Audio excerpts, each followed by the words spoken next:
மாதர் தம்மை இழிவு செய்யும் மடமையை கொளுத்துவோம் அப்படின்னார் பாரதியார். இன்னைக்கு இருந்திருந்தார்னா மாதர் தம்மை இழிவு செய்த திராவிட முன்னேற்ற கழகத்தை கொளுத்துவோம் அப்படின்னு சொல்லியிருப்பார். பாராளுமன்றத்துல பெண்களுக்காக மசோதா கொண்டு வந்தா அதை முன்னாடி படுத்து உருண்டு அழுது அடம் பிடிச்சு அந்த மசோதாவை தோல்வியடை செய்த யாருன்னு பாத்தீங்கன்னா காங்கிரசும் திமுக கூட்டணியும் தான். இதுல இந்த கனிமொழி பாட்டி வேற. இந்த திராவிட முன்னேற்ற கழகம் பாருங்க, சொல்றது ஒண்ணு செய்யறது ஒண்ணா இருக்கும். சமூக நீதி பேசும், ஆனா வர்றவன்ட்ட ஜாதி கேட்கும், ஜாதி கேட்டு தான் வேட்பாளரை நிறுத்தும். பெண் உரிமை பத்தி பேசும், வளர்த்த பொண்ணை கல்யாணம் பண்ணிக்கும் ராமசாமி, அடுத்தவங்களுக்கு கல்யாணம் தள்ளிட்டு வந்து கல்யாணம் பண்ணிப்பாங்க அவங்க அப்பா. இதெல்லாம் பெண் உரிமையில வரும் போல இருக்குது. இன்னைக்கு பெண் உரிமையை காக்க ஆளும் மத்திய அரசு, பாஜக அரசு வந்து ஒரு மசோதாவை கொண்டு வந்தா வெக்கமே இல்லாம அதை தோற்கடிச்சுட்டு அதை வந்து தமிழ்நாடு வென்றதுன்னு போட்டுக்கிறாங்க. மக்களை வந்து அவ்வளவு முட்டாளா நினைச்சிட்டு இருக்காங்க இவங்க எல்லாம். பெண்களை தெய்வமாக மதிக்கக்கூடிய தேசத்தில் இருந்துகிட்டு பெண்மையின் உரிமைக்காக வந்த ஒரு மசோதாவை தோற்கடிச்சிட்டு அப்புறம் எப்படிதான் தமிழகம் வெல்லும்? தமிழகம் பாராளுமன்றத்தில் தலைகுனிந்தது. தமிழகம் உலக மகளிர் முன்னணி தலைகுனிந்தது. உங்களால் பெண்களுக்கு பண்ண மிகப்பெரிய துரோகம் இது திராவிட முன்னேற்ற கழகம். உங்கள் ஆட்சியில வந்து பெண்களுக்கு வந்து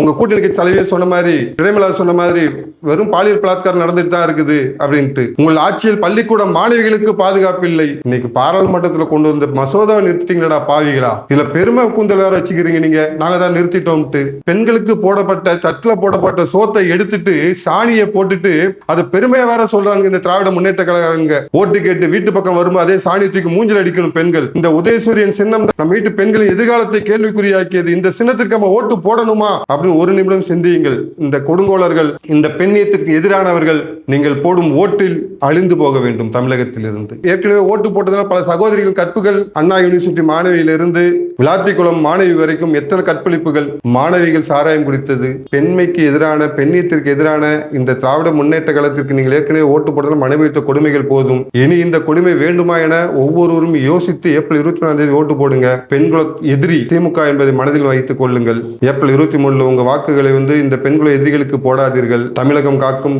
தேசியம் காக்கும், தெய்வீகம் காக்கும் கட்சிகளுக்கு வாக்களித்து தலைகுனிந்த தமிழகத்தை தலைநிமிர செய்யுங்கள்.